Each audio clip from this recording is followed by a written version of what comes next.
Prito tayo guys ng bituka ng manok. Ayan. Lagyan natin ng konting asin. Konting asin. Natin ng paminta. Pamintang durog. Tapos lalagyan natin ng harina.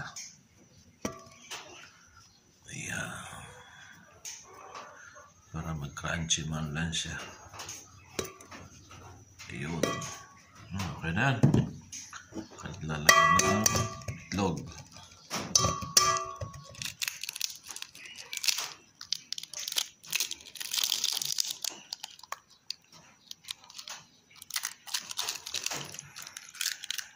Yan, katapat yan.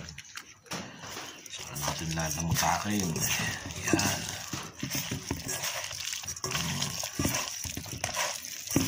Sarap yan. Pritong bituka ng manok. Linis naman yan. Lalo natin nabili. Nilinis naman yan eh.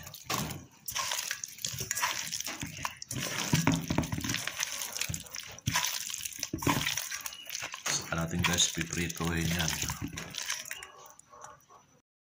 Na guys, pwede na siyang isa lang. Ayan. Ano lang sa'yo.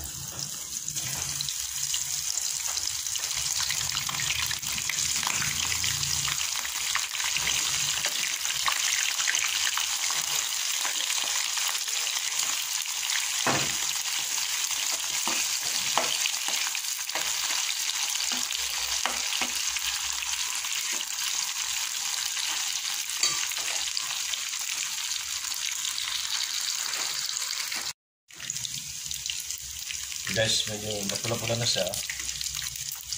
Ayan. Malutong na rin siya. Yun ang ating tanghalian ngayon. Pritong bituka ng manok. At yan. Kamatis at suka na katapat niyan.